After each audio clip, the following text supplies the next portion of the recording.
বুদ্ধিবৃত্তিক চর্চা থেকে বদরুদ্দীন ওমরের পুরো জীবনটা খেয়াল করলে দেখা যায় যে তিনি বুদ্ধিবৃত্তিক চর্চা করতে করতে একটা পর্যায়ে বিপ্লবী রাজনীতির মধ্যে প্রবেশ করেছেন। এটা তার বুদ্ধিবৃত্তিক যে বিকাশ, সেই বিকাশের মধ্যে দিয়ে বিপ্লবী রাজনীতির সাথে তার সাক্ষাৎ। এটা নিছক আবেগ কিংবা উচ্ছ্বাসের মধ্যে দিয়ে আসে নাই। এটা খুব শক্তিশালী একটা ভিত্তির মধ্যে তৈরি হয়েছিল বলে জীবনের শেষ দিন পর্যন্ত তার থেকে তিনি বিচ্যুত হন নাই। বাংলাদেশে বাম আন্দোলন, বিপ্লবী আন্দোলনের দুর্বলতা সম্পর্কে আমরা জানি। এটার জন্য আমাদের সবারই দায় আছে।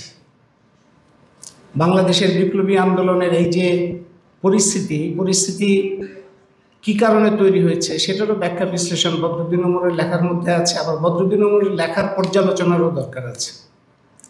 আজকে আমার মনে হয় যে জীবিত অবস্থায় ওমর যতটা শক্তিশালী ছিলেন, মৃত্যুর পর তার শক্তি আরও অনেক বৃদ্ধি পাবে। তার যে বুদ্ধিবৃত্তিক কাজ, তার যে রাজনৈতিক কাজ, তার যে সাংগঠনিক কাজ, তার যে হাল ছেড়ে না দেওয়া, এবং প্রত্যেকটা সমাজে এরকম একজন লোক থাকতে হয় যিনি দিশা হিসেবে থাকেন এবং তিনি একটা দৃষ্টান্ত হিসেবে থাকেন।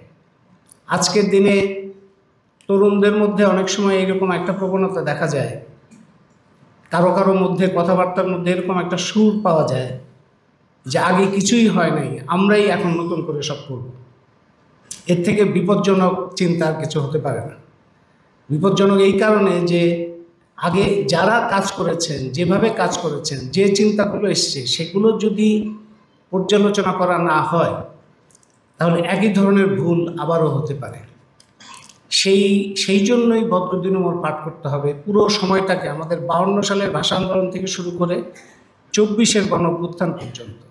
এই পুরোটা সময় রাজনীতি, অর্থনীতি, বিশ্ব পরিস্থিতি, বাংলাদেশের বিপ্লবী আন্দোলন, সমস্যা, সমস্ত কিছু বোঝার জন্য ওমর হচ্ছেন অনিবার্য একজন সঙ্গী।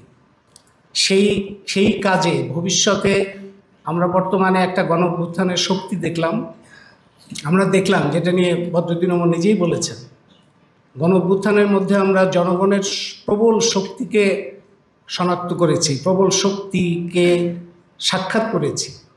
একই সঙ্গে আমরা এটাও উপলব্ধি করেছি যে ধরনের সামাজিক রাজনৈতিক সমাবেশ থাকলে প্রকৃতই একটা গণতান্ত্রিক রূপান্তর, বিপ্লবী রূপান্তর সম্ভব, তার একটা বড় ধরনের ঘাটতি আছে বলেই আজকে এই গণঅভ্যুত্থানের শক্তিকে, বৈষম্যহীন বাংলাদেশের কথা বলে যে গণঅভ্যুত্থান হয়েছে, সেই গণঅভ্যুত্থানের শক্তিকে বৈষম্যবাদী রাজনীতি, প্রতিক্রিয়াশীল রাজনীতি পুরো অর্জনকে গায়েব করে ফেলার, হজম করে ফেলার চেষ্টা করছে।